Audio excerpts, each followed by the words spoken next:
নমস্কাৰ আপোনালোকে চাই আছে ক্ৰিকেট গুৰু Assam YouTube channel Rajasthan Royals যেটো টিম আছিল হেতু বেছি বলে জুজা চলাই থকা হৈছিল আৰু হেতু বৰ্তমান সময়ত বিক্ৰী গৈছে বিভিন্ন মালিক আহিছিল বিভিন্ন উদ্যোগপতি ব্যৱসায়ী সাধাৰণতে আহিছিল ৰাজস্থান ৰয়েলছ টিমটোৰ বিক্ৰী প্ৰক্ৰিয়াত নিলামী হৈছিল আৰু তাত আমেৰিকাৰ এজন ব্যৱসায়ী যাৰ নাম কাল সোমানী তেখেতে সাধাৰণতে কিনিবলৈ সক্ষম হৈছে কেৱল কাল সোমানীয়ে নহয় ইয়াৰ লগত আৰু কিছুমান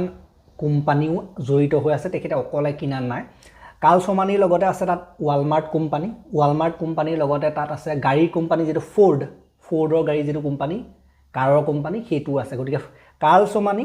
লগতে ফৰ্ড গাড়ী কোম্পানীটো আৰু লগতে ওয়ালমাৰ্ট যেটো ফ্লিপকাৰ্ট কিনি লৈছিলে ওয়ালমাৰ্ট হেতু সাধাৰণতে কোম্পানী আমেৰিকাৰ কোম্পানী গতিকে এই তিনটাই কিনিবলৈ সক্ষম হৈছে ৰাজস্থান ৰয়েলছ টিমটো আৰু কিমান দামত কিনিছে আপোনালোকে শুনি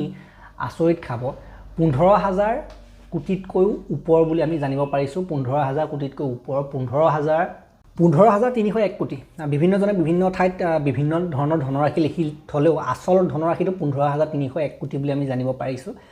আৰু যেতিয়া ৰাজস্থান ৰয়েলছে আইপিএলত ভৰি দিছিলে 2008 চনত হেতু সিজনে তেওঁলোক জিকিছিলে প্ৰথম সিজনটো আইপিএলৰ একেবাৰে প্ৰথমটো সৰ্বপ্ৰথমটো তেতিয়া সাধাৰণতে এইটো টিম আটাইতকৈ কম দামী টিম আছিল আইপিএলৰ 2008 চনত আইপিএলৰ আটাইতকৈ কম দামী টিম হিচাপে তেওঁলোকে আইপিএলত প্ৰৱেশ কৰিছিলে হেতু সময়ত ৰাজস্থান ৰয়েলছ টিমটোৰ ভ্যালু আছিল মূল্য আছিল 320 কোটি টকা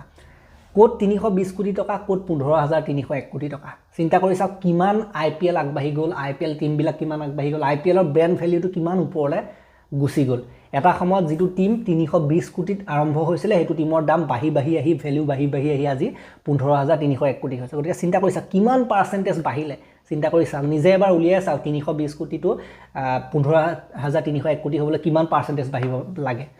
সো তেনেকুৱা ধৰণৰ কথা সো 3000 কোটিতকৈ বেছি হৈছে 100 গুণতকৈ ওপৰ ন 1000 গুণ মান হৈছে হয়তো গতিকে 1000 গুণতকৈ ওপৰ হ'ব হয়তো গতিকে ব্ৰ্যান্ড ভ্যালু বাঢ়িছে আইপিএল আগলৈ গৈছে এইটোকে খুচাই যে এটা ভাৰতৰ এটা খেলৰ টিম